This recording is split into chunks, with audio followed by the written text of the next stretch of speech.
নমস্কাৰ আজি ভিডিঅ' প্ৰথম কোৱেশ্চনটো হ'ল root x cube into y cube into z two the power 6 ৰ ইকুৱেল ভ্যালু কিমান হ'ব ইয়াৰ ভ্যালু কিমান হ'ব এই বস্তুটোৰ ভ্যালু কিমান হ'ব এইটো ওলাব লাগে এটা অপচন এ দিয়া আছে x অপচন এ দিয়া আছে x y z square option B দিয়া আছে x to the power 9 y cube z square option C দিয়া আছে x square y to the power 6 z square আৰু অপচন ডি দিয়া আছে কিমান x to the power 9 into y square z square ঠিক আছে এটো আমি কেনে কৰিম স্যার এটো যেটো ভ্যালু আছে তেতিয়াহলে আমি বস্তুটো আমি এনেকৈ লিখিব পাৰো এটো একচুয়ালি কি হয় 1/3 হয় ঠিক আছে এটো আমি সলিউশন কৰিব পাৰো এই 3 লগত এই 3 কেনসেল গল ইকুয়াল টু x ওলাই আহিলে কি ওলাই আহিলে x ওলাই আহিলে এই 3 লগত এই 3 টো কেনসেল গলে y ওলাই আহিব আৰু এটোক আমি z কি আছে z to the power 6 আছে এটো আমি কি লিখিব পাৰো z 3 তাৰ ওপৰত কি দিব পাৰো স্কয়াৰ দিব পাৰো অৰ্থাৎ এই 3 লগত এটো 3 কেনসেল হ'ব অৰ্থাৎ কি হ'ব z স্কয়াৰ গতি option x y z square কোনটো অপচন আছে অপচন এ আছে গতি অপচন এ শুদ্ধ ঠিক আছে তাৰ পিছৰ কোৱেশ্চনটো দিয়া আছে যদি a is equal to 2 তেনে হলে a স্কয়াৰ প্লাস 5a এর ভ্যালু কিমান হ'ব যদি a is equal to 2 হয় তেতিয়া হলে a square plus 5a value কিমান হ'ব ইয়াত পুট কৰিলে কোন প্ৰবলেম নাই এটো একেবাৰে ইজি হন গম সো কিমান হ'ব 2 স্কয়াৰ প্লাস 5 ইনটু কি আছে a ভ্যালু কিমান আছে 2 আছে তেতিয়া হলে 2 দিব লাগিব ইয়াত a স্কয়াৰ আছে সেই কাৰণে কি কৰিলো 2 স্কয়াৰ দিলো কাৰণ a ভ্যালু 2a হয় তেতিয়া হলে এটো 2 স্কয়াৰ কৰিলে কিমান হ'ব 4 এটো প্লাস এটো কৰিলে কিমান পাম 10 এটোটা ইনটু কৰিলে কিমান পাম 10 গতিকে এটো কিমান হ'ব 14 গতিকে 14 ইয়াৰ শুদ্ধ উত্তৰ হ'ব এটো आंसर তাৰ পিছৰ কোৱেশ্চনটো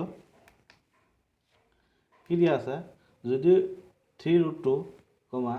4√3 and 4√5 আটাইতকৈ ডাঙৰ সংখ্যাটো নিৰ্ণয় কৰিব লাগে এটা এটো ডাঙৰ নে এটো ডাঙৰ নে এটো ডাঙৰ এনে কোৱা অসম্ভৱ গতিকে আমি এক সমাধান কৰিম সব ইয়াত প্ৰথমতে কি আছে এই নাম্বাৰখিনি লিখিলো 2 এটো কিমান আছে 3 এটো কিমান আছে 5 তেতিয়া এই যোনটো পাৱাৰ আছে এই পাৱাৰৰ এলসিএম খিনি লৈ লও 3 4 আৰু 4 এটো এলসিএম কিমান হ'ব এলসিএম হ'ব এলসিএম এনেকুৱা হলে জানে ন 3 দি দিলে 1 টাইম যাব 4 4 আকৌ যদি 4 দি দিয়া হয় 1 1 1 অৰ্থাৎ কিমান হ'ব 3 into 4 is equal to কিমান হ'ব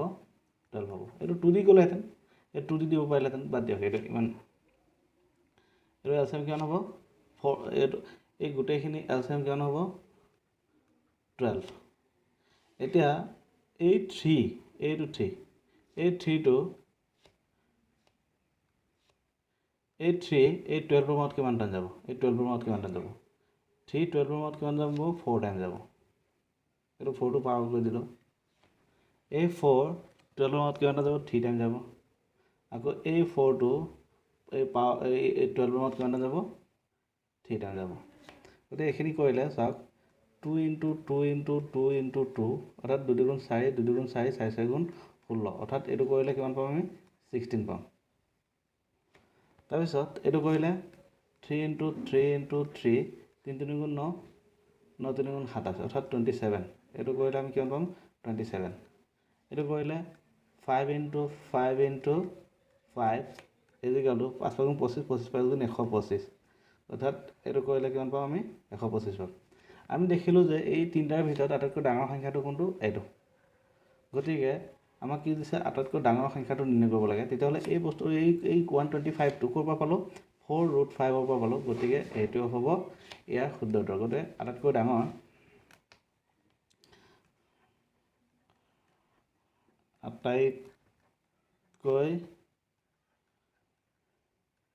ডাঙৰ সংখ্যাটো হ'ব সংখ্যাটো কিমান হ'ব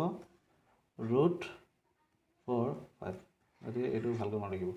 নিয়মটো 2-3 বাৰ চালে অটোমেটিক আহি যাব বস্তুখিনি আপোনালোক ভালকৈ চাব লক্ষ্য দি চাব আৰু এনেকুৱা ধৰণৰ বস্তুটো ৰেগুলাৰ প্ৰেক্টিছ কৰিলে ইজিলি হৈ যাব গতিকে ভিডিওটো ভাল লাগিলে লাইক কৰিব শ্বেয়াৰ কৰিব আৰু লগতে সলিউশন ফাইণ্ডাৰ চেনেলখন সাবস্ক্ৰাইব কৰিব